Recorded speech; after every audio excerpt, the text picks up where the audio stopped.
Sustainable development targets three broad goals for society. We've seen that economic growth is within reach for all parts of the world, even those few places that have been stuck in poverty until the early 21st century. The second broad goal is to respect the planetary boundaries. That is to combine economic growth and the choice of technologies and behaviors and policies so that we don't trespass the Earth's boundaries and create terrible environmental crises of climate change or acidity of the oceans or loss of biodiversity.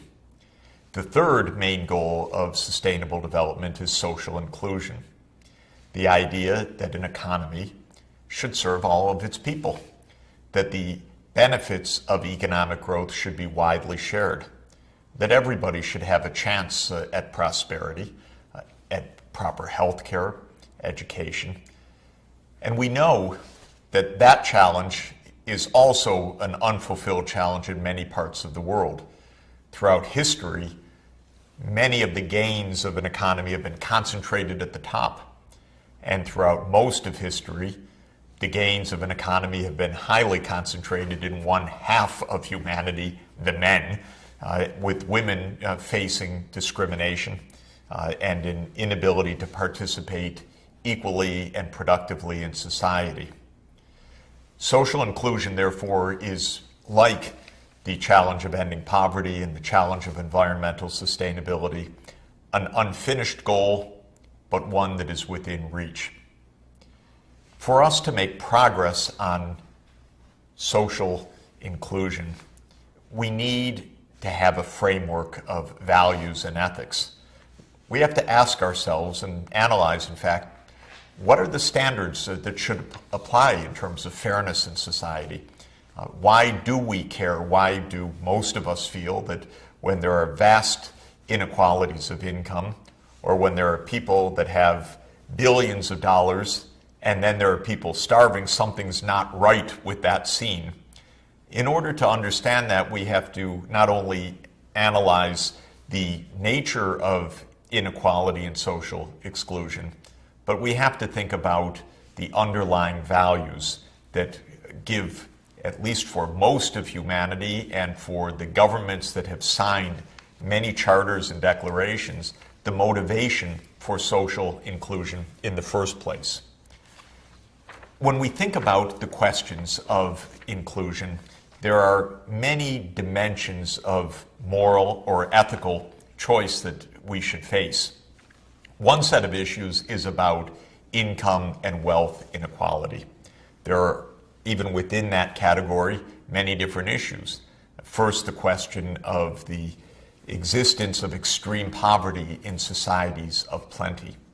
The question of the huge gaps between the rich and the poor. And the question of social mobility, the chance for a poor child to be able to escape from the poverty of one's childhood and become a middle class or even rich person and household within the society.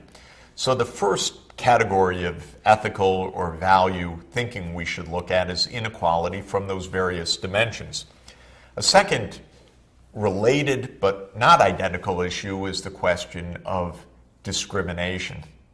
Even our laws in most parts of the world continue to discriminate.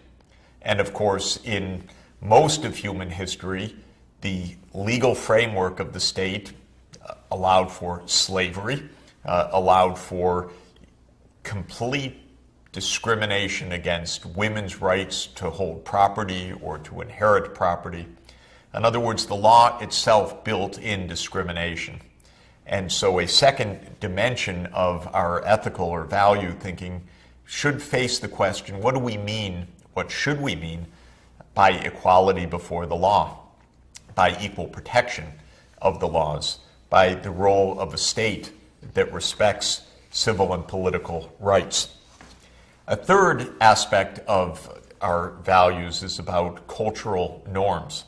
Sometimes things are not strictly illegal, but the attitudes in society, discrimination against minority groups, not hiring particular kinds of people, particular races, ethnicities, people from different parts of society, is often a cultural attitude, sometimes backed up by the force of the state, but sometimes prolonged mainly by our cultural and social views.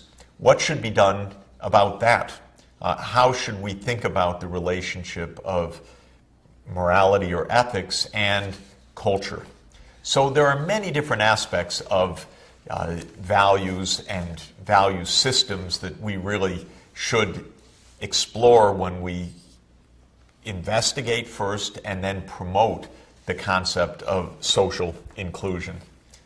Of course, throughout human history and human thinking, there have been many schools of thought about these questions. It's important for us to understand some of those schools of thought, though in a brief foray into philosophy, we can only just touch the surface of some of this thinking. But let me mention 5 different kinds of value or ethical approaches to the questions of social inclusion. If you look back to the ancient sages, I like to look back to the Buddha, to Aristotle, to Confucius as 3 examples of ethical thinking. The Buddha, of course, with influence all throughout South and East Asia. Confucius with a huge and lasting influence to this day on ethics in China. And with Aristotle having a long and deep legacy of influence on Western thinking about values. We could say that in all 3 of those great sages' thinking, we find a kind of virtue ethics, as the philosophers nowadays call it. Virtue ethics means that ethics from the point of view of the Buddha or of Aristotle or of Confucius is about how we as individuals should act virtuously. For Aristotle, the idea of virtuous living was the key to happiness, and it was the key to being a good human being. For Buddha, it was the key to escape suffering. For Confucius, it was the key to social stability.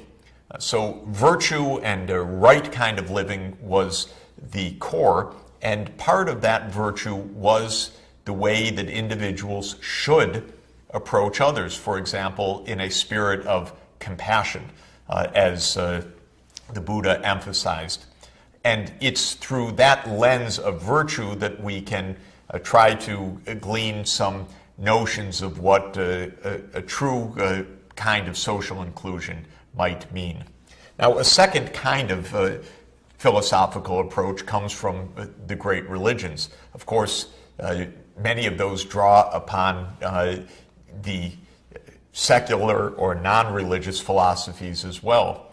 But if you think about the philosophical underpinnings of ethics in the great monotheistic religions, Christianity, Judaism, Islam, at the core is the notion of the golden rule, to not do to others what you would not want them to do to you.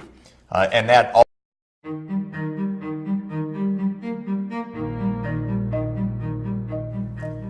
values underpin sustainable development.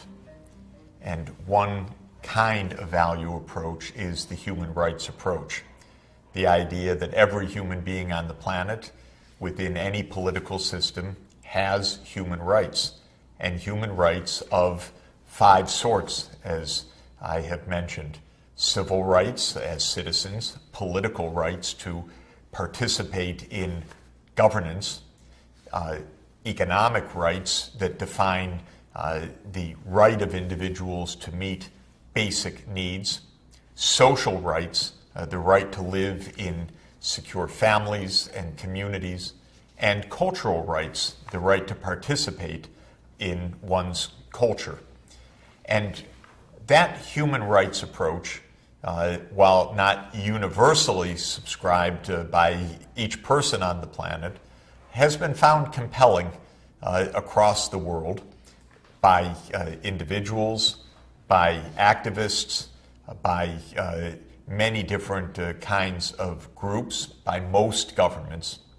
And it has become enshrined in a very important way in international law and in the norms of the international political and diplomatic system under the United Nations.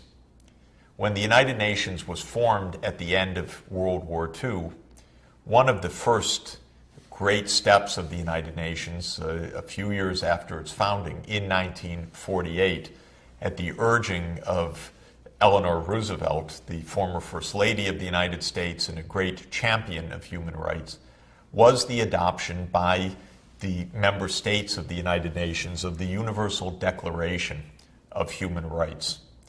It is a wonderful, remarkable document, a very powerful one that was adopted in the wake of World War II at a time of hope and also remembrance of the devastation of World War II, and the idea that by meeting the basic rights and needs of all people in the world, one would not only ensure their dignity, improve their economic well-being, but also help to prevent another global war and global disaster. The Universal Declaration is, in essence, the moral charter of the United Nations. The UN has its legal charter, which defines its institutions, its functioning, the selection of the Secretary General, the operations of the Security Council and the General Assembly. It is itself an extremely important document of international law and practice. But the Universal Declaration of Human Rights is the moral heart and soul of the United Nations. And when the UN takes actions in the area of economic development or protecting the environment or protecting refugees or addressing natural disasters, almost always it's to the Universal Declaration of Human Rights that the eyes are drawn and that the attention is placed, because that provides an inspiration and a guidance that continues more than half a century later, well over half a century after the adoption of the Universal Declaration. Coming out of the Universal Declaration were two more detailed international covenants that also help to implement the Universal Declaration. One is the International Covenant on Political and Civil Rights. The other is the International Covenant on Economic, Social, and Cultural Rights.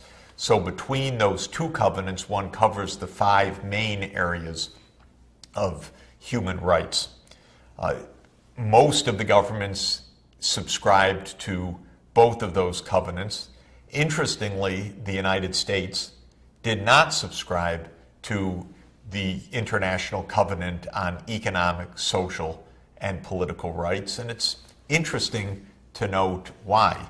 While many, many Americans, including myself, certainly agree with the International Covenant on Economic, Social, and Cultural Rights, the libertarian streak in the United States, which goes back to the founding of the U.S. as it broke away from Great Britain.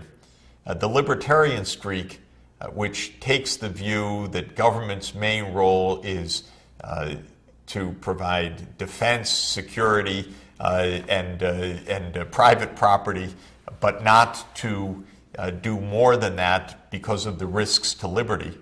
That libertarian streak in part of American politics said we don't want to guarantee or to underpin or to encourage the idea of economic rights, because economic rights means economic responsibilities too, especially for the rich. And the libertarians say, don't go there, let markets, let individuals transact. It's not the role of the state, in their view, to implement an ethical framework beyond that of the protection of the individual and private property. So the U.S. did not sign that, though most of the world's governments did. Later on, that was in 1966 when those two international covenants were adopted. The UN has adopted many more specific, ambitious goals around meeting the basic needs. The most important by far, we've noted, have been the Millennium Development Goals adopted in the year 2000. And I'll note in just a few minutes that those two took their inspiration from the Universal Declaration and from the international covenants, because the Millennium Development Goals were taken from the start as a way to implement, in essence, the human rights to a decent economic life, helping the poor to break free of the poverty trap.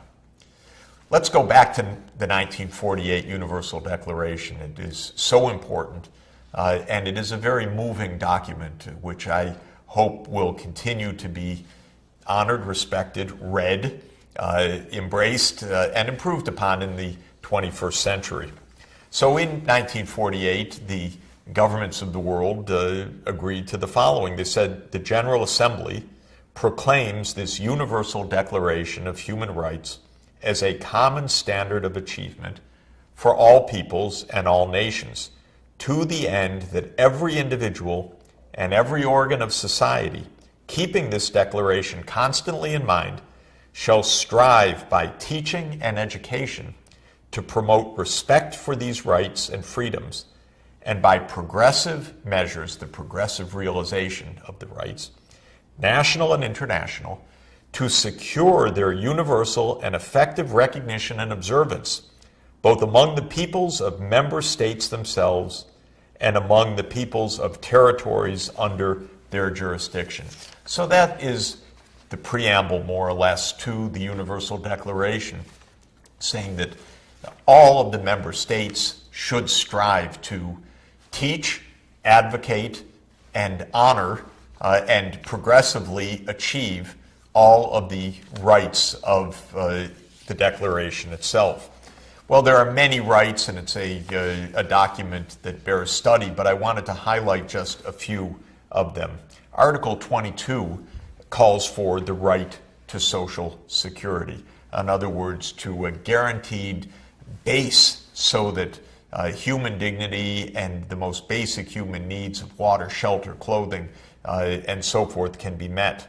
Article 23 of the Universal Declaration calls for the right to work, to a livelihood, to be able for individuals to support themselves and their families. Article 24 calls for the right to rest and leisure, so that one can't demand work of around the clock and in burdensome and crushing ways.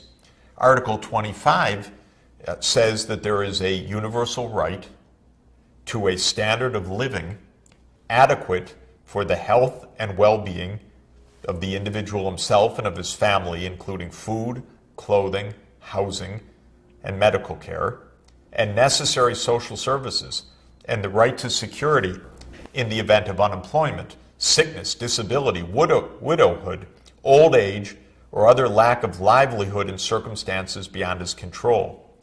Motherhood and childhood are entitled to special care and assistance. What a remarkable, bold statement. How unmet that remains today, we know, with more than 1 billion people still living in extreme poverty. These goals, even according to the founders of the Universal Declaration, would not be achieved instantly. They would only be realized progressively. But progressive might mean time is up, time to meet these needs. And we know, as we've discussed, that meeting the basic needs of all is within reach. The end of poverty in its extreme form is itself within reach in our generation. Article 26 says that everyone has a right to education. Education shall be free, at least in the elementary and fundamental stages. Elementary education shall be compulsory. Merit good should apply to everyone in the world. And Article 28 I find very, very interesting. It says that everyone is entitled to a social and international order in which the rights and freedoms set forth in this declaration can be fully realized. In other words, this is not just an empty statement of wishes. This is a call for a political order and a social order in which these rights can be progressively realized.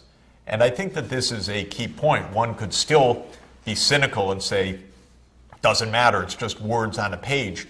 Governments don't have to do this. But it really does say more than that, and the effects are more powerful than just the cynical view that they can easily be discarded.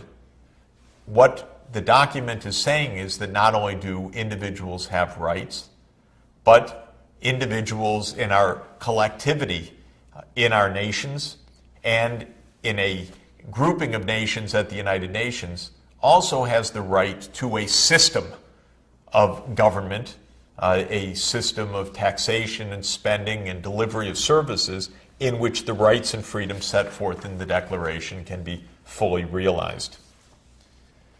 To implement this Universal Declaration, of course, is mainly the responsibilities of each society, but the international covenants which came in 1966 are more detailed documents that describe more specifically the various rights and more specifically how they are to be realized. The International Covenant on Civil and Political Rights focuses naturally on the rights of citizenship and the protection from abuses of the state. And let me just mention a few of the key points of the civil and political rights that are defined in the International Covenant on Civil and Political Rights. Article 6, for example, says that the right to life is protected by law. Government cannot willfully and without a due process take a life. And of course, in many countries of the world, capital punishment has been made illegal and has been eliminated long ago. Yet we do know that governments continue to kill their people. That is not realizing the rights of this covenant. Article 7 says that no one can be subjected to torture. Here again, we know that governments have violated this willfully. The United States itself engaged in waterboarding, so-called, after 9/11 until that was discontinued by the Obama administration, or at least we hope, and it was said by the administration that it has been discontinued. But torture, of course, remains a terrible scourge practiced in many parts of the world. Article 8 says that nobody can be held in slavery. And while slavery is illegal throughout the world, we know that there is human trafficking and that people are held in slavery. Though illegally, governments have the responsibility to fight, to resist that, and to free people that are held against their will. Article 9 says that there's a right to liberty and security of individuals, that government cannot violate the liberty and security of their citizens. Article 16 says there's a right of citizenship defined as the recognition of all persons before the law. Article 18 declares the freedom of thought. Article 24, the protection of children. And Article 26, the equal protection of the law from discriminatory application. So you can see that these are rights that are not realized to the extent that they need to be, but are rights that are widely accepted, widely regarded, at least on paper. That's a start, and in application, but to be realized and to be struggled for. Now, the companion to the civil and political rights are the economic, social, and cultural rights adopted at the same time in the complementary international covenant.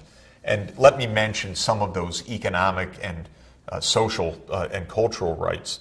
Again, as in the Universal Declaration, Article 6 calls for the right to work.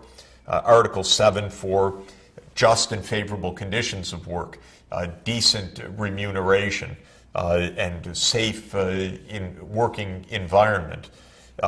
Article 8 declares the right of individuals to form and to join trade unions. Article 9, as in the Universal Declaration, the right to social security.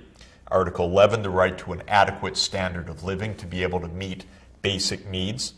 Article 12, very interesting and very important, very relevant for the Millennium Development Goals and for the Sustainable Development Goals that will follow, is the highest attainable, the right to, I should say, the highest attainable standard of physical and mental health. Very interesting. First, one can't grant the right to health per se. People are ill, they may suffer from conditions that are not preventable or treatable. So the standard is the highest attainable level of health. Importantly, physical health and mental health, because we know that mental illness is a terrible scourge for individuals and quantitatively a very heavy burden on societies around the world. Article 13, the right to education, and Article 15, the right to take part in cultural lives. And again, as in the original Universal Declaration, the Covenant on Economic, Social, and Cultural Rights realizes this isn't all at once. This is a framework. It's a moral and ethical framework. It is a commitment. And the way that it is defined is that each state party to this covenant undertakes steps individually and through international assistance and cooperation, and to the maximum extent of its available resources, to honor these rights, and then, quote, with a view to achieving progressively the full realization of the rights recognized in this covenant. So this is a call on us. It's to turn values into practice. And while cynics may say, so what, practice shows differently. These values do reach the heart. They do move governments. They can make a big difference. And I think this has been nowhere more clear than in the Millennium Development Goal effort. Initiated in September 2000, you'll recall, by the world leaders gathered at the United Nations, and providing a motivation to meet these basic needs in health, in education, in gender equality, in at least a minimum standard of living. And when the MDGs were launched in September 2000, in the Millennium Declaration, which framed them and which looked to the Universal Declaration of Human Rights, the government said, we will spare no effort to free our fellow men, women, and children from the abject and dehumanizing conditions of extreme poverty to which more than 1 billion of them are currently subjected. We are committed to making the right to development a reality for everyone and to freeing the entire human race from want. Human rights at the core of this development agenda, a motivation, a set of legal agreements, and a moral heart of the United Nations and of the sustainable development efforts in the years ahead.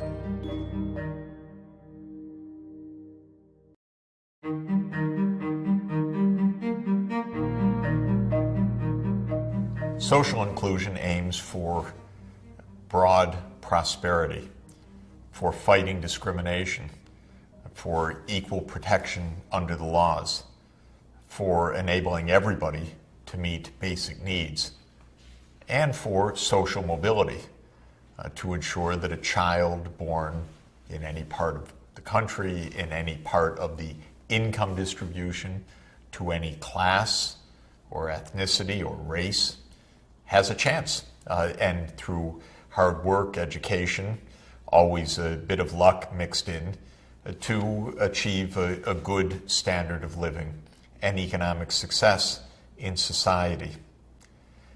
Of course, none of our societies achieves uniform equality, and nobody would want that. People differ by luck, tastes, work effort, and naturally this would show up in variations in economic outcomes and wealth. People expect such differences to an extent. But societies, of course, can have differences far beyond anything that would emerge from normal differences between individuals and luck and circumstance. And for whatever reason, when inequalities are very, very large, ethics and human rights would tell us that governments have some responsibility to look after those left behind, and many would think that helping to narrow the big gaps is part of our moral or ethical responsibility.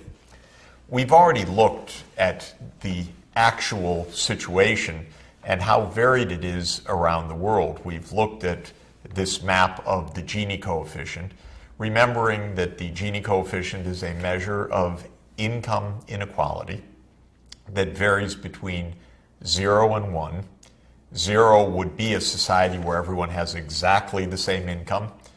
1 would be a society where everybody but one has 0 income and one person has all the income. That is complete inequality. And the Gini varies between those ranges, of course. And what we saw is really some notable and important systematic differences across regions of the world in the extent of inequality, and therefore in the extent of social inclusion or exclusion. On the whole, the Americas, as I noted earlier, with the notable exception of Canada, the Americas is a relatively unequal part of the world. Western Europe is a relatively equal part of the world. Northern Europe, especially the Scandinavian countries, Norway, Sweden, Finland, Denmark, or the Nordic countries, I should say, those countries, Iceland included, are among the most equal places in the world, and the Scandinavian countries, specifically of Norway, Sweden, and Denmark, are right at the top of the list of indicators of social inclusion, and at the bottom of the list with the lowest value of the Gini coefficient. When we look at this map, we should think history, because standing behind this is a long history, a legacy that has led to a certain kind of inequality that I want to focus on for a few minutes. This is inequality across groups, rather than inequality of individuals alone or inequality of households alone. The inequality that we see varying across the world in this map of the Gini coefficient reflects the fact that whole groups within society, defined according to race, or in some places according to ethnicity or linguistic group or tribe, have very different life chances from other groups in the same society. And so the map, while also reflecting normal variation across individual households, also reflects the interaction of different groups within society. Take the case of the Western Hemisphere, with, again, Canada being a notable exception for a reason that will become clear in just a moment. The Americas were, from the time of the first arrival of human beings to the Americas, probably around 13,000 years before the present or thereabouts, to the year, and we can date it to October 12th, 1492, the arrival of Columbus in the island of Hispaniola. The Americas, by and large, had almost no contact with the Old World population. Maybe there was a tiny bit of contact in a very short period when Icelanders arrived in the coast of Canada and the northeast of the United States for a brief sojourn, but without long-term settlement. The only long-term settlement from that long period of 13,000 years before the present to the arrival of Columbus in October 1492 was by Americans whom we now call Native Americans that arrived fairly early on in migration from Asia after the last glacial period, and then settled throughout the Americas and the Caribbean and established civilizations that developed completely independently of what was taking place in Asia, in Europe, and in Africa until that connection was made once again with the arrival of the Europeans. The Europeans arrived with two huge advantages. One is they had more powerful weapons. The second is they had pathogens that had developed in the Old World to which the conquerors came already immune or protected, and those pathogens spread throughout the unprotected Native American populations, leading to a massive set of epidemics and a massive dying off of Native American populations. Well, you know the history. The Americas became a kind of conquest society where European conquerors, and especially the Spanish conquistadores, came and conquered a large part of the Americas and generally ruled, and often ruled violently, over the indigenous populations. They added one more crucial element to the history of the Americas, starting in the 16th century, and that was to bring in African slave labor, especially to the tropical and subtropical regions of the Americas, such as the Caribbean, the American South, Northeast Brazil, not to Canada. That's one of the reasons why Canada is different. It never had a large slave population brought into Canada. And what emerged, of course, was a very complicated society of groups. A small European dominant group, which ruled by force and power and the backing of empires in Europe. An indigenous population that was often broken by disease, by poverty, by forced labor, essentially a kind of slavery or serfdom that was imposed in many places, and by the horrific institution of slavery itself based on the importation of African slaves into the Americas. And over time, that three categories became more complicated, of course, through a mixing of the three populations. So mulatto or so-called mixed populations of African slaves, European conquerors, indigenous populations, and so forth, also developed across many societies. From the 16th century onward, those groups had completely different situations in their society, politically, socially, and economically, and vast inequalities of wealth developed, often with the small European population owning all of the good land in the country, with the native inhabitants pushed into smaller and smaller land areas, deprived of traditional land holdings. All of this is to say that the history of the Americas was a violent and conflictual one that created an extent of inequality rather shocking by the standards of many, many other parts of the world.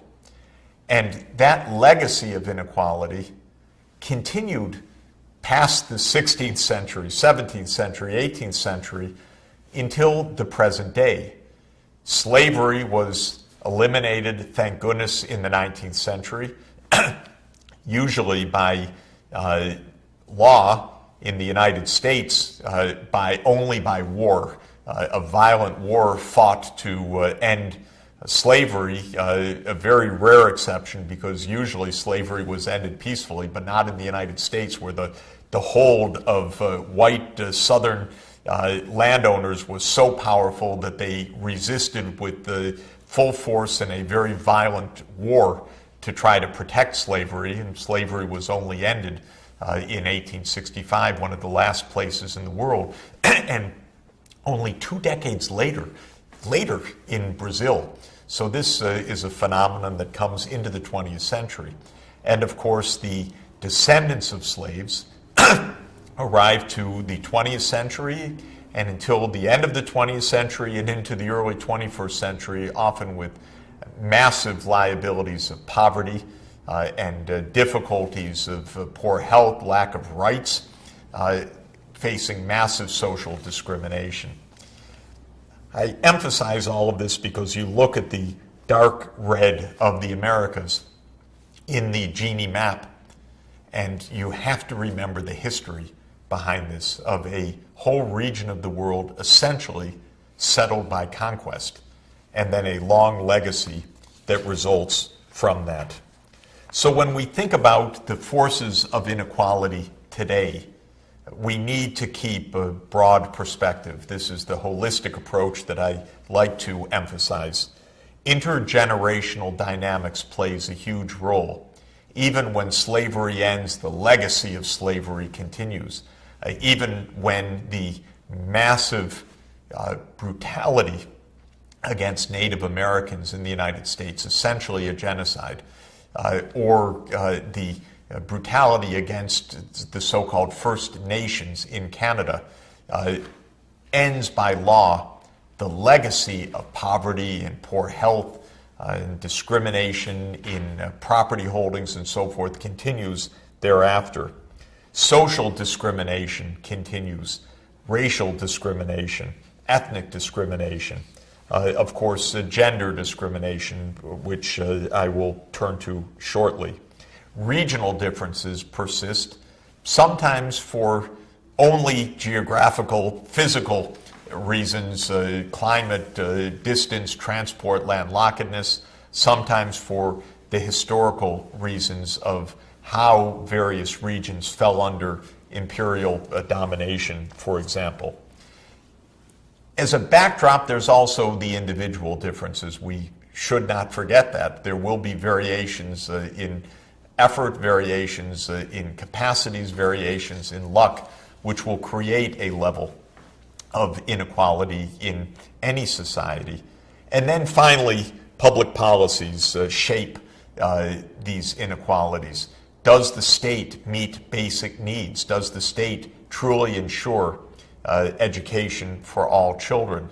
Is the educational quality that is accessed by the poor up to the job of providing a base for social mobility? Or is the education accessed by the poor so poor that the poor get stuck in an intergenerational cycle of poverty? All over the world, the indigenous populations, meaning populations that were the first arrivals in a particular location, maybe arriving in a location even 10, 20, 30,000 years ago, and then subsequently facing later migrations like the Native Americans facing the inflow of Europeans after Columbus's arrival. You see, whether it's in the U.S. with the Native Americans, Canada with the First Nations, Australia with its Aboriginal population, New Zealand with its Maori population, Malaysia with its Orang Asli population, the name given to various indigenous tribes, a rather remarkable consistency of major social discrimination, a remarkable extent of poverty, social, cultural exclusion, and usually a legacy of rather brutal state policy as well. State policy that uprooted populations, that pushed populations into forest regions or mountain regions or desert regions as enclaves. One of the big mistakes that we make, often by the way, in naivete, is to see an indigenous group inhabiting a very fragile environment. For example, an extreme dry region of a country. And you read the tour book and it says that the tradition of such and such tribe is life in this near desert region.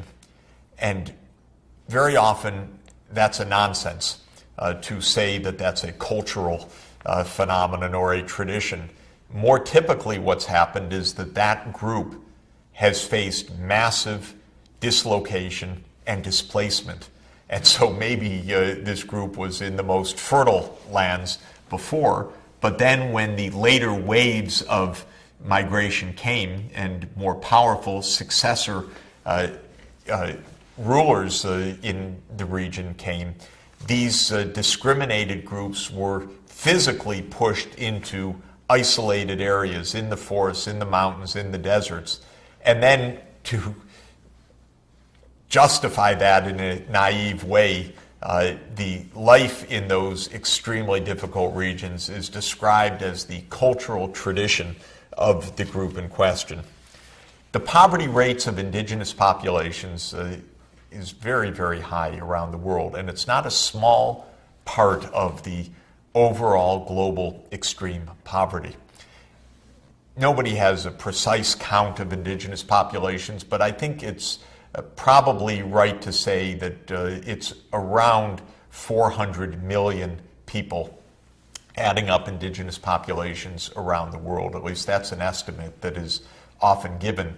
And that means that it's nearly 6% of the world's population. And since many of those 400 million live in extreme poverty and abject social exclusion, it's not a small part of the overall numbers living in extreme poverty. You're looking here at a graph of the poverty rates in some relatively poor countries in the Americas: Bolivia, Ecuador, Guatemala, Mexico, and Peru. And what you can see is that in each case, the poverty rates among the indigenous populations are higher than the poverty rates among the non-indigenous.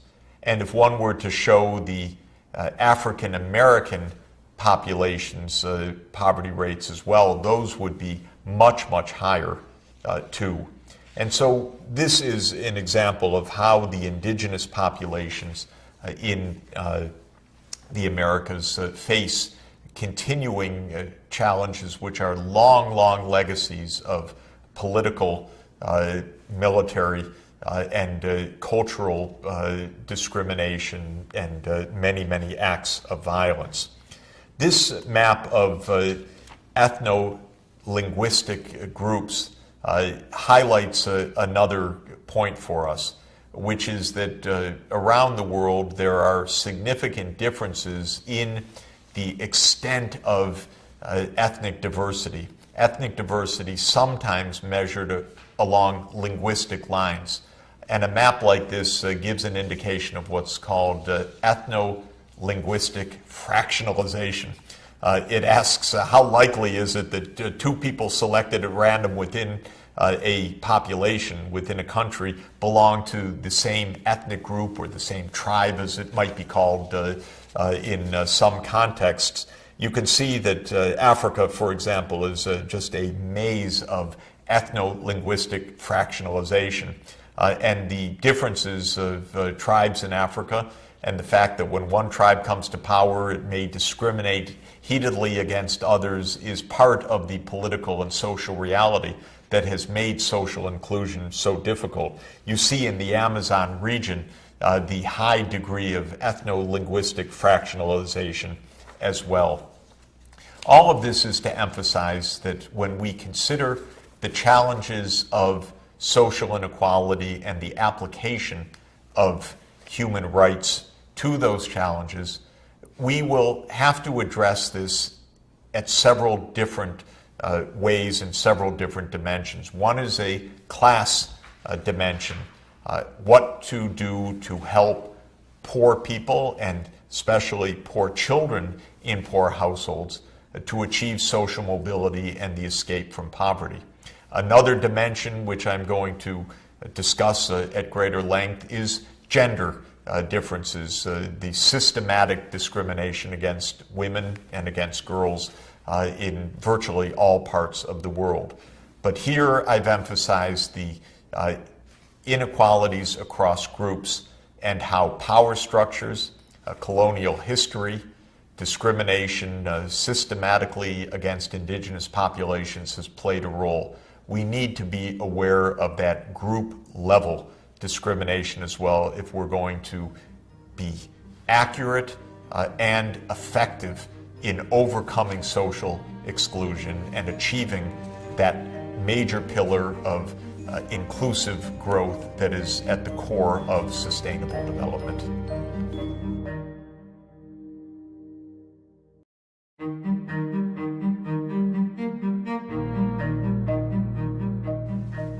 Social inclusion means prosperity that is widely shared.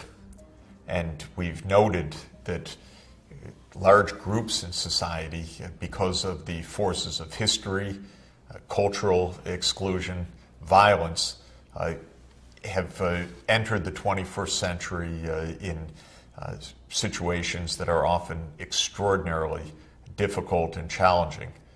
We know that women in many parts of the world continue to face major barriers to their economic participation, their prosperity, their ability to prosper.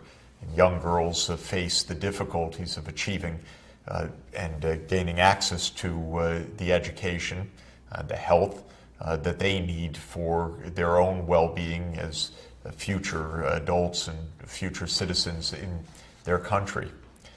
We know also that economic forces, putting aside for the moment gender and ethnic divisions, are also playing a role in widening inequality and undermining social inclusion in many parts of the world. And I'd like to focus for a few minutes on the economic and political drivers that are causing larger and larger class differentiation within societies. We have at least three fundamental forces that have been playing a role in widening economic inequalities in the United States, in many European countries, and in many of the emerging economies around the world. One is the rising gap between high-skilled and low-skilled workers that has resulted from forces of globalization. A second phenomenon is changing technology that is having a differential effect on different income groups, different classes within society. And the third force is the political system, often amplifying the widening inequalities caused by globalization and by technological change. So perhaps the useful starting point to understand these changes is a frequently viewed graph, this case for the United States, but one would find similar, though perhaps not as stark, conditions like this in other places in the world.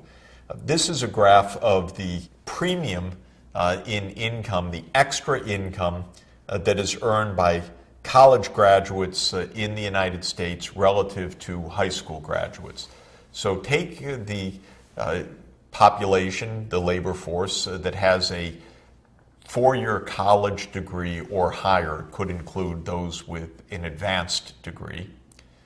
Look at the earnings of that group, and then compare it with those that have a high school diploma, but not more. And this is what we observe in the case of the United States from 1973 until the recent decade. What you observe is that for all of this period, having a higher degree, not surprisingly, means more income. In 1973, a college grad had a 30% premium relative to a holder of a high school diploma as the top level of educational attainment.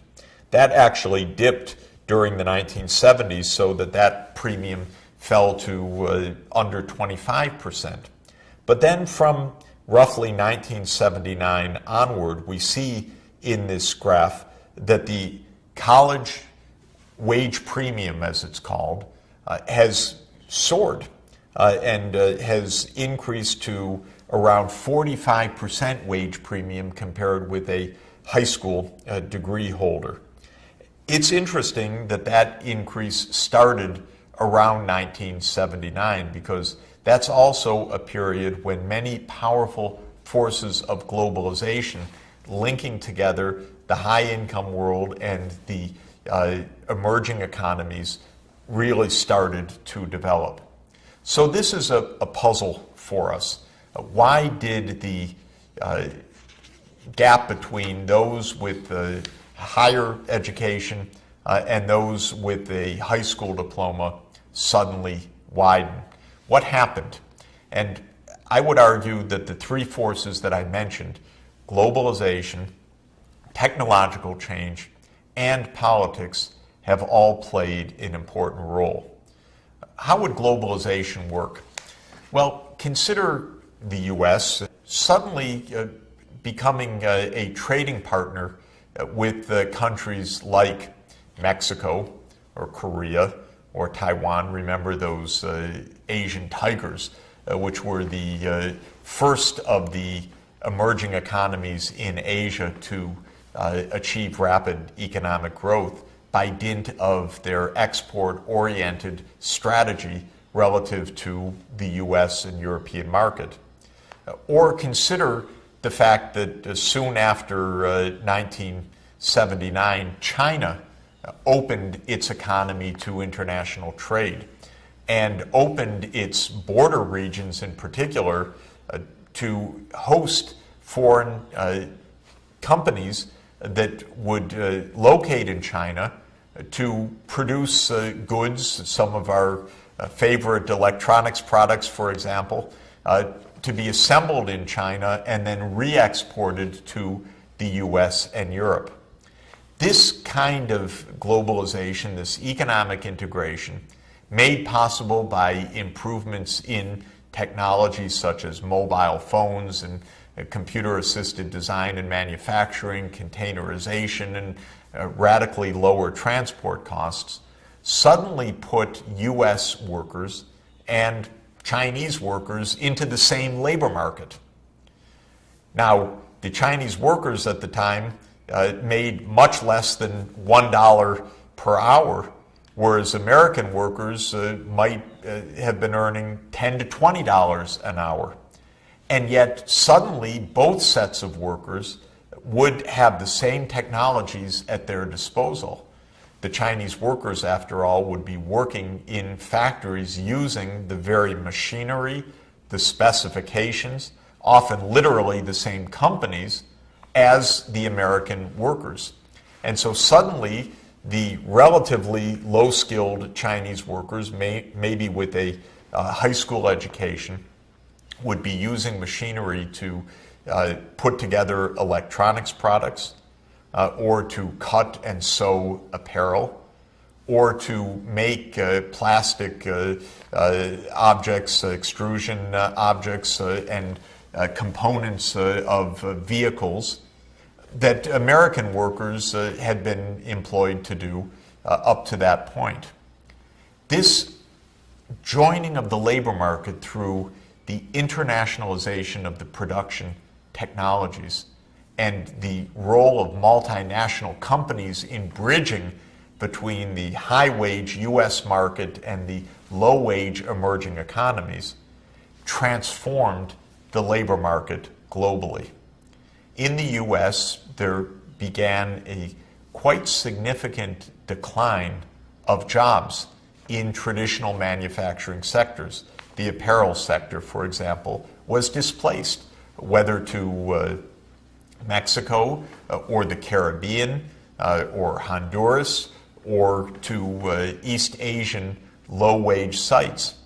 The electronics assembly industry, which used to be part of an integrated electronics operation, was separated from the R&D base or the production of the semiconductors themselves, so that the relatively lower skilled part of the work of assembling the motherboards of electronics devices and household appliances could be moved to China or moved to Vietnam or to places where the wages were a tenth or a 20th or a 50th of those that might prevail in the U.S. Suddenly, the downward pressure on the wages, especially of the relatively lower skilled workers in the United States, with their high school diplomas suddenly facing competition from abroad, became intense. And I think that's why 1979 is this turnaround time. Deng Xiaoping came to power in China in 1978, threw the Chinese economy into openness and market institutions. And while that took a process of 3 decades subsequently to build China as the great workshop of the world, the dynamics of an integrated global market began to really play a powerful role at that point. And we know in the United States that the U.S., just about the time of 1979, had the peak of its employment in the manufacturing sector, around 19 million workers. And from 1979 onward, there has been a significant decline of manufacturing sector employment, a loss of jobs, partly a displacement to lower wage economies. For those low-wage economies, a huge benefit, a key part of the rapid economic growth that is lifting people from abject poverty, by no means a bad thing, but with a real impact in the high-wage labor markets, putting downward pressure on the wages of the relatively lower-skilled workers. Now, even if it weren't for globalization, another force certainly is at play, and that is the information revolution and all that it signifies, meaning a progressive automation of many production processes, another force leading to higher productivity but fewer jobs of the traditional sort in many key sectors. So put China out of mind from the U.S. perspective for a moment and just think about how technological change has remade the shop floor of major manufacturing sectors, automobiles probably being among the most dramatic. I've toured many automobile factories, some absolutely stunning and amazing, one in Japan of Toyota, where we entered a very, very large assembly line, completely clean, completely quiet, and almost no workers around. Vehicles were going their merry way until you look closely, no drivers, because the vehicles were being directed automatically to deliver components from one place to another, and the whole assembly line all the way down this large cavernous hall, robots. Very clever, very sophisticated, seemingly tireless robots with great precision, reaching into a basket, taking a component, putting it just where it should be on the automobile chassis coming down the assembly line. Next automobile, often of a different make, and the robot knowing through, of course, its programming, to put that component in a somewhat different place on the chassis of a somewhat different vehicle, all remarkably automated. The robotics are one of the most visible, remarkable aspects of the information technology revolution and the computerization revolution that we are enjoying in the 21st century. It's raising productivity dramatically. It is, of course, lowering the costs of many, many goods and services. That kind of automation, even when it's not literally a robot handling a physical product, but is simply a computer making massive payrolls or processing orders that thousands of clerks might have done in an earlier day, is part of a modern high productivity economy. But just like the offshoring of jobs, it's taking a toll on workers who used to do exactly that kind of labor. And so technology also drives income differences across countries. And we are seeing the combination of globalization and technological change in an intertwined way, putting a special pressure on lower skilled workers. We can't even separate these two phenomena with any precision, though you can imagine economists have written hundreds of articles. I've added a few myself to the debates. How much is globalization? How much is technological change? Well, since globalization itself is enabled by the same technological change, making a clear difference between the two is not possible analytically. But what is discernible is the fact that this rising wage premium has absolutely come from both of these phenomena. Now, I've stressed that there is a third factor that is part of this story, and that is politics. And this is extremely important for us to understand. Market forces alone would widen inequalities. The wage premium is a real phenomenon coming from the combination of globalization and technological change. What you see in this picture of the income levels by a more detailed classification of educational attainment, showing that those with an advanced degree have had the biggest gains of earnings, those with a bachelor degree next, those with some college, high school, and no diploma basically flat or even declining income levels. But something more has been at play. When that market inequality starts to rise, politics then enters the scene. In some political systems, government forces would lean against this by saying, well, lower skilled workers are facing a problem. They need some extra help, maybe some new job training, maybe a cut in their taxes, maybe added family benefits. High skilled workers are receiving a bonanza, both because of technological change and because of globalization. And maybe they should receive fewer benefits or pay higher taxes. And in that way, government would, as we say, lean against the wind. If market forces are tending to widen inequality, political forces would tend to narrow it. But in some places, and my own country, the United States, is definitely one, political forces amplified the market forces, took a widening inequality and made it even more of a steeply widening inequality as a result of politics, rather than helping the poor and perhaps taxing the rich to do so.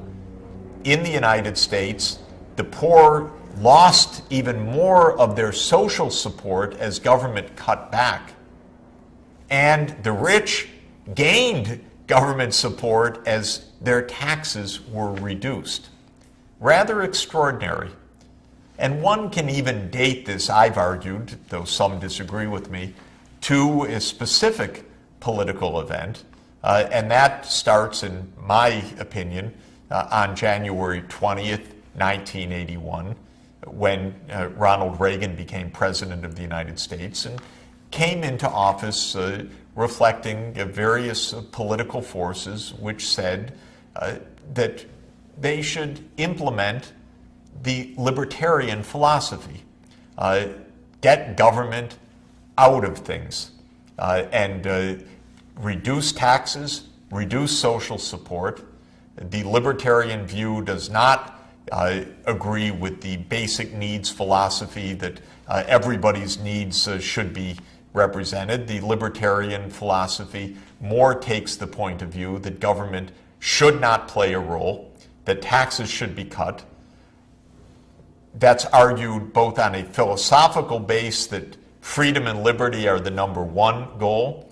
It's argued on a pragmatic base that will free up the dynamism of the entrepreneurs in society, and through a kind of trickle-down effect make everybody better off.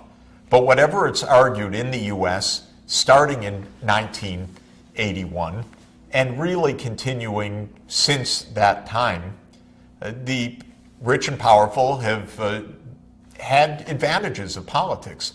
Their taxes have been cut. Even as their wealth has soared, they have faced a diminishing share of their income being paid in taxes. Various restraints on their behavior, whether it's cultural norms that say don't take so much money, or whether it's practical limitations of how companies operate, have been relaxed. Deregulation in the financial markets, for example, enabling the top management of the financial system to pay itself mega bonuses and massive compensation. And so, in addition to the market forces, suddenly in the United States as well, starting in the 1980s, the incomes, the total compensation package of the top management of the big companies, and especially on Wall Street and in the financial companies, began to soar. And so the United States faced not only downward pressures on the low-wage workers, but upward pressures at the very top, what became known in the American political parlance as the top 1%, though sometimes it's even a fraction of that top 1%. The income levels soared.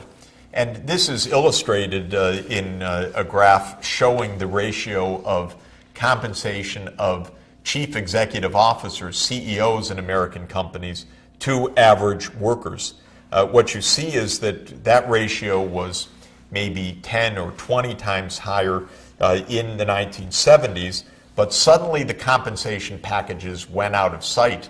The regulatory constraints, the cultural norms went in the direction of saying, pay the top everything, let them take huge amounts. And suddenly these CEOs were earning hundreds of times the income of the workers. And the result is shown in a curve that illustrates the income share taken by the top 1% of America's richest households, the blue curve. And what you see is over the course of a century, the income share was between 15 and 20% up to the time of 1929, when the Great Depression started.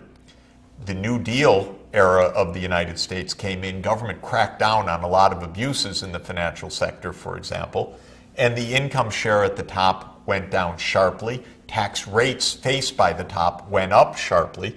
The income share of the top 1% was around 10% of total income between 1940 and the late 1970s. Still pretty good, 1% of the households taking 10% of the total household income. But then the curve starts straight up.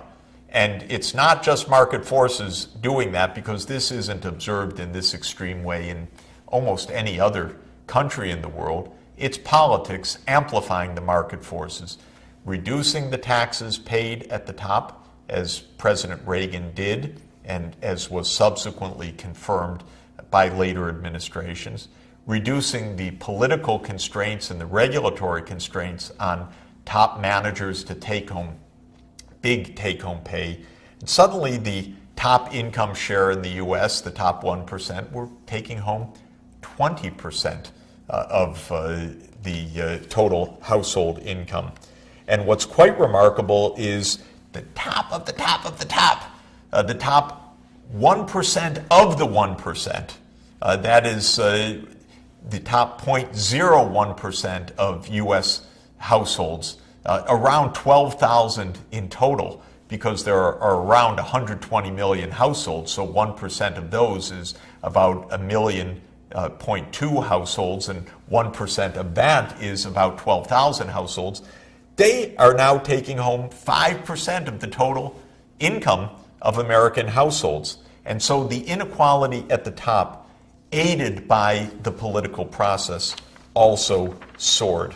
And in this sense, we could say that the challenge of social inclusion is very well illustrated in the U.S. context, though the story up until today is not a very satisfactory one for many, many Americans. On the one hand, market forces have amplified the inequalities. On the other hand, the political system not only did not come to the rescue of the poor, but reacted in a quite stark way, coming to the backing of the rich, pulling away some of the social support of the poor, taking the libertarian view that the government's not going to address the issues of inequality, making it harder rather than easier for society to meet its basic needs, setting up an even bigger challenge for social inclusion as one of the key pillars of sustainable development.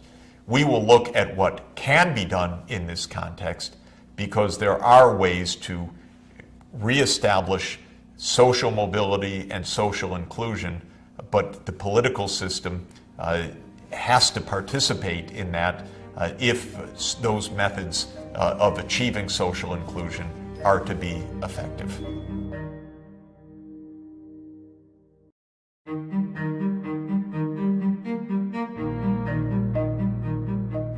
Social inclusion is a challenge across groups, racial groups, ethnic groups, linguistic groups.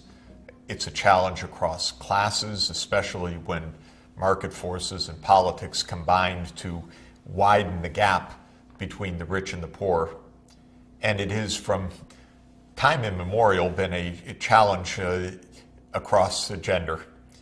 Because from traditional societies till today in most parts of the world, women have faced massive barriers to their effective participation in the economy, to careers, to earning a living, to the right to own and inherit property or to start businesses.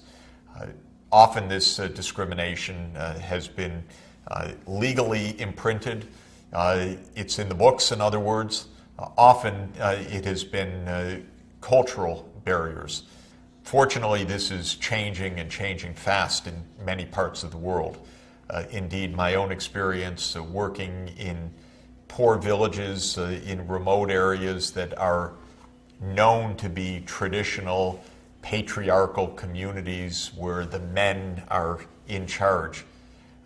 even in such places, one can observe dramatic social change before one's eyes, where villages that up until recent years never contemplated that a young girl would complete a primary education and go on to secondary school are now actively pursuing, when given the opportunity, the education of their girls not only through secondary school but of young women into higher education and then coming back as leaders of communities. And this in places with the reputation of being highly discriminatory in practice. So we're in an environment of flux where age-old practices of discrimination against girls and women are changing, where ideas are changing, where economic demands are changing, and where economic possibilities for girls and women are changing in the right direction. Our purpose in sustainable development is to help that process, to help ensure that societies make all opportunities open to girls and to women, and thereby dramatically to improve their economic performance. Often this is a key step out of poverty. Often it's a key step to overall sustainable development, because when girls are educated, when women are empowered, many very important and powerful and wonderful things happen in society that help not only the economic development, the social equality, but also the environmental sustainability, and of course the quality of governance in society, all of the aspects of sustainable development. The Millennium Development Goals took on gender equality in a quite strong and direct way. MDG 3 says that the goal is to promote gender equality and empower women.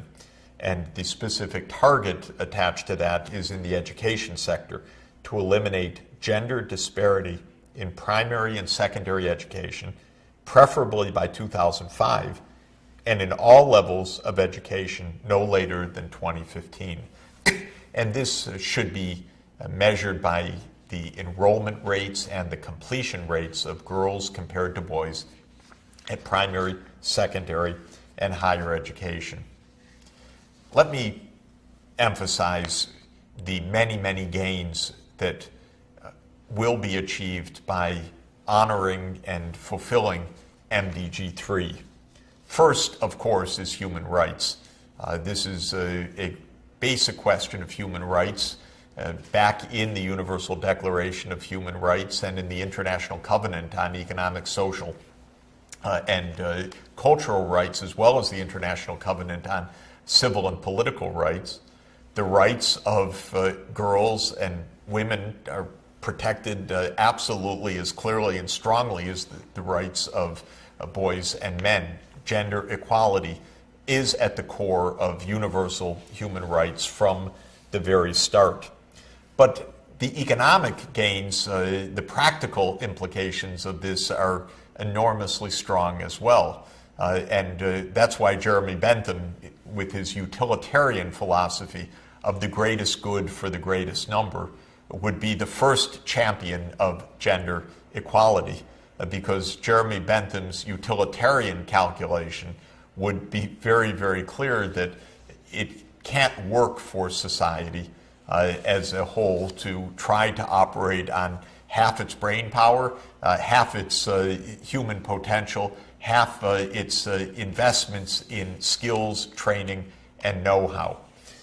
So the returns to investing in girls and women from a quote-unquote human capital point of view, the productivity of women in any sector of the economy, whether they're farmers or workers in industry or workers in the service sector, of course, is greatly enhanced, as it is for men, by more education, better literacy, numeracy, and advanced skills. But when investing in women, there's an added dimension that is extremely important. Women are biologically and socially the main caregivers of children in the family.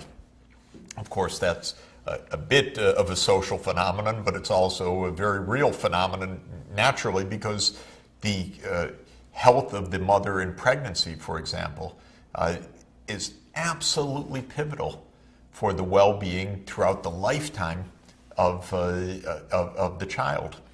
We're learning how intrauterine development, what happens to the fetus during pregnancy, can create the conditions for health or ill health throughout the entire subsequent life. So if a mother faces discrimination, if she's not eating properly, if she is not literate and able to secure access to antenatal care, for example, the consequences can be devastating for the child. Of course, the mother then, by best health practice, will be the exclusive provider of nutrition for the newborn for the first 6 months in breastfeeding, and will play an important role of breastfeeding on a complementary feeding basis for another year or year and a half after that, say for the period from 6 months to 2 years. And so the mother's health, her well-being, her knowledge of how to take care of the child is absolutely essential to the well-being of the next generation. Invest in a girl, you're investing in a mother. Investing in a mother, you're investing in a child's well-being in the next generation. You are thereby having a fundamental role in intergenerational social mobility.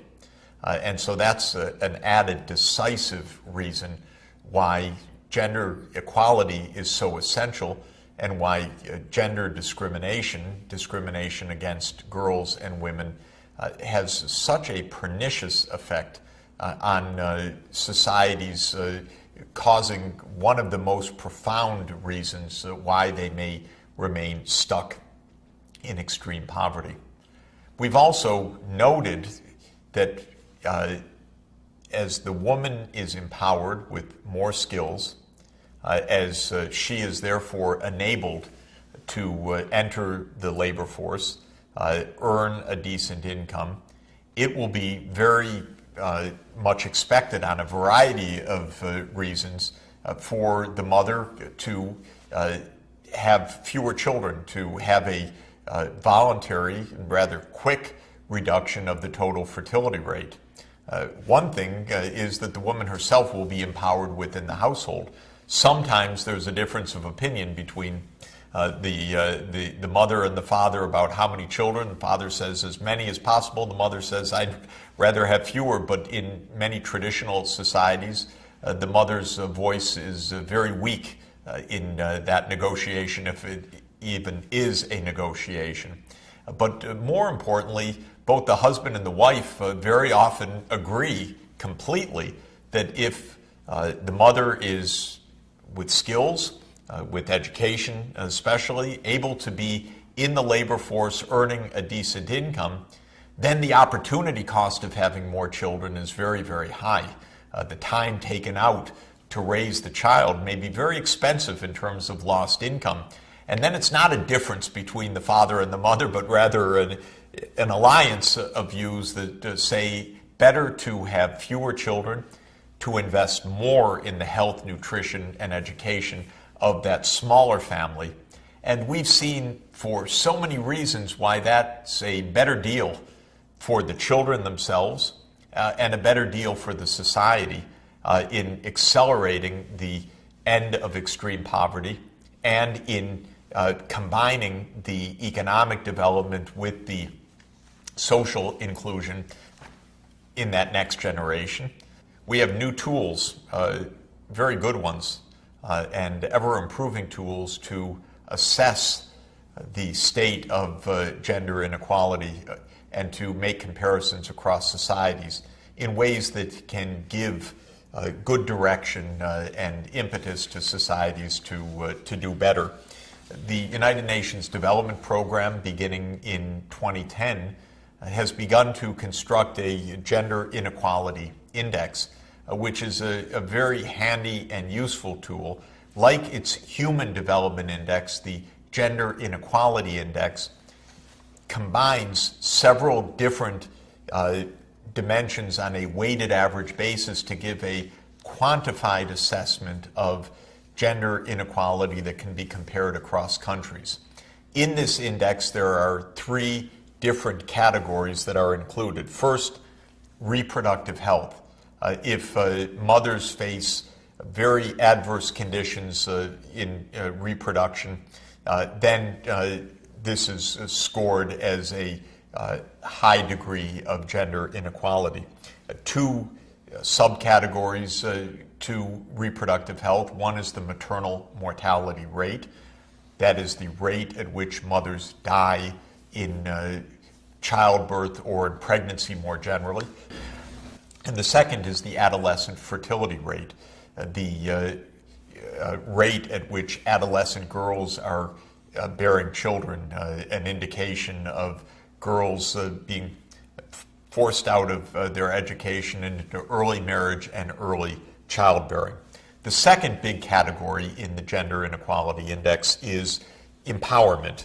And this is measured two ways in the index. One is by the share of total parliamentary seats held by women, and the second is by the enrollment rates of women in higher education. And the third big category of the Gender Inequality Index is the measure of inequality of labor market participation.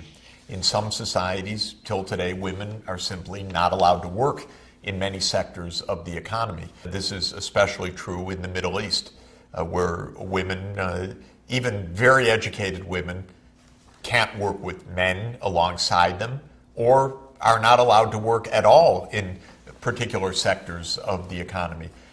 In other places, labor force participation by women is very, very high. Public policy plays a role here, not only in barring or allowing women to participate in particular sectors, but also in facilitating that participation. In Scandinavian countries, for example, with the social democratic ethos and the social welfare state, every woman is afforded the right to have access for their child in a quality daycare financed by the state. And that enables mothers, even poor mothers who might otherwise not be able to afford the child care, to leave the children with high confidence in a very safe preschool environment, and often a preschool environment which does an excellent job of helping to prepare that young child for primary school education. Well, the result of putting together these three factors of reproductive health, of empowerment, and labor force participation gives us a world map that you see in front of you. And the color code, as always, gives us an indication of the relative rankings of countries. What you can see is that, again, not surprisingly, because we've seen it again and again, Northern Europe, and especially Scandinavia, Sweden, Norway, Denmark, stand right at the top of the World League tables in having the lowest gender inequality. Strong representation of women in parliament, very high labor force participation, excellent coverage of reproductive health services. Then you have many countries that are a bit in the middle of the pack, still high, but not as high as Scandinavia. My own country, the United States, is an example of that, where conditions are relatively good on a global basis, and this is after decades of improvements of the legal status and the social status of women in the society and in the labor force. And then there are countries that are clearly places where girls and women continue to face a tremendous amount of discrimination. And you see this in West Africa, where the index scores are low. And you see it especially in the places where the inequality ranks the highest. This is in the Middle East and in West Asia. Typically societies, Islamic societies, where women are not allowed to have an economic role, where strict separation by gender is often enforced, as in many aspects of Saudi society, and where women's participation in the political process is extremely low.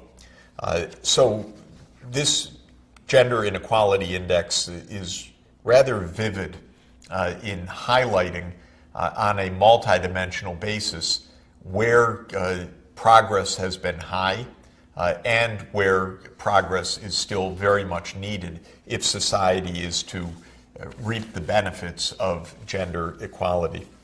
We can see in more detailed way the underlying factors in this index. Shown here is the participation rate by women in Parliament. We know that in much of the world, women are not well represented. This is true in a lot of Africa, it's true in the Middle East, it's true in large parts of Asia. On the other extreme, again, is the very high representation in Northern Europe and especially in Scandinavia. Remember that Rwanda is a remarkably exciting exception to the general trends because there's very, very high women's representation in the parliament, more than 50%, the very highest in the world. And I think causally a factor in Rwanda's large strides in social progress and social indicators in recent years. The next picture shows the labor force participation differences across the world. The highest rates of labor force participation, again, are in the Scandinavian countries with all of the support of the social welfare system. The lowest rates are in the Middle East and North Africa and Western Asia, and in South Asia as well, where women are not in the labor force either for legal or for cultural reasons at anywhere close to the rates in other countries. These are tremendous lost opportunities. I've worked in a number of countries in this region.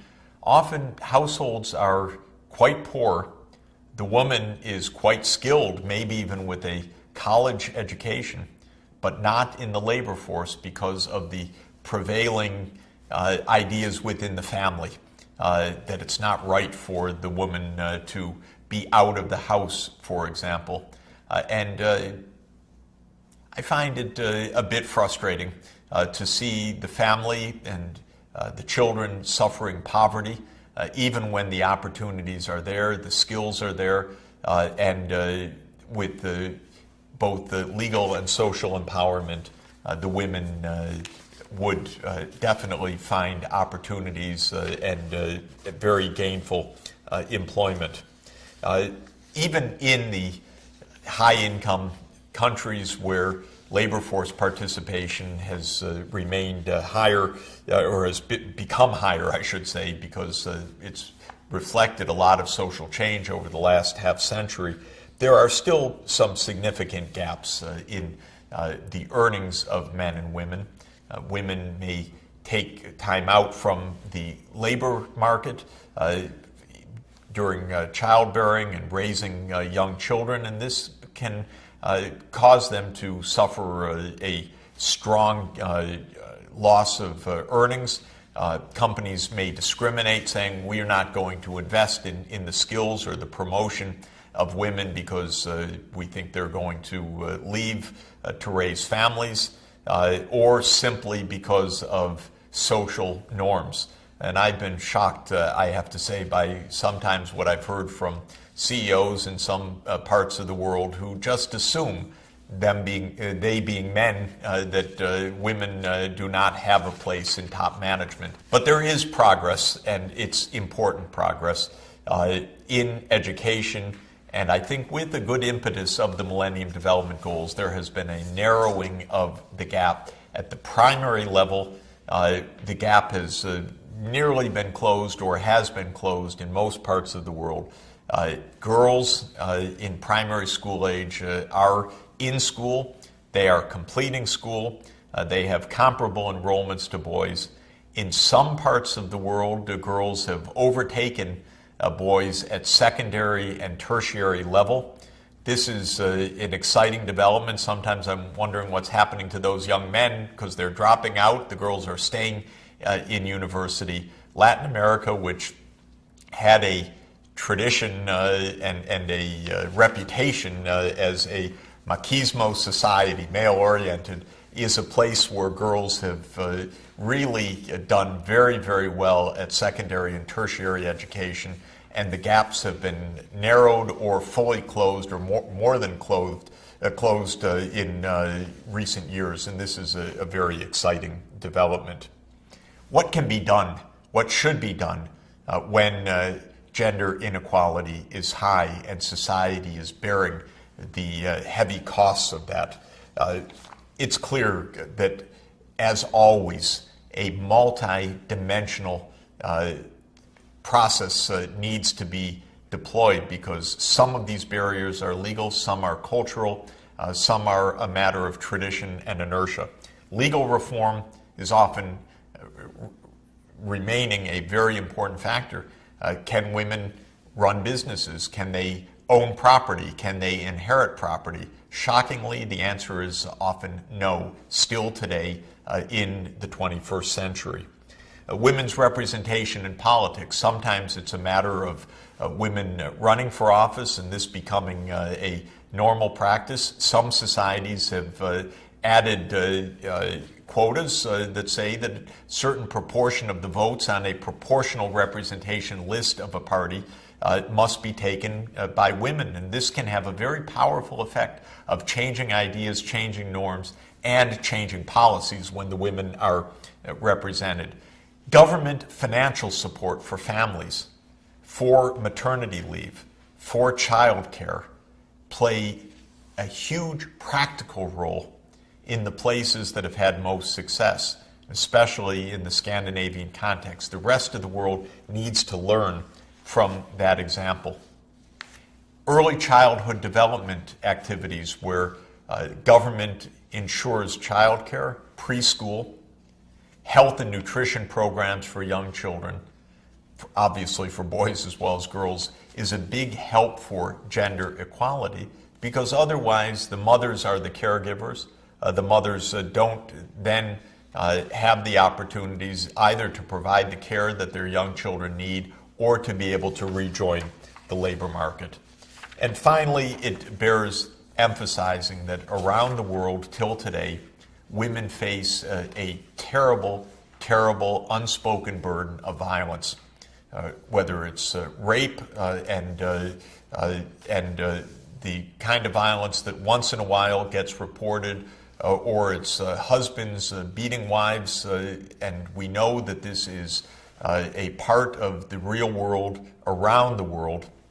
UNICEF and other UN agencies have undertaken heroic efforts to bring this kind of violence against women and girls to light, to help advocate and press for changes of laws.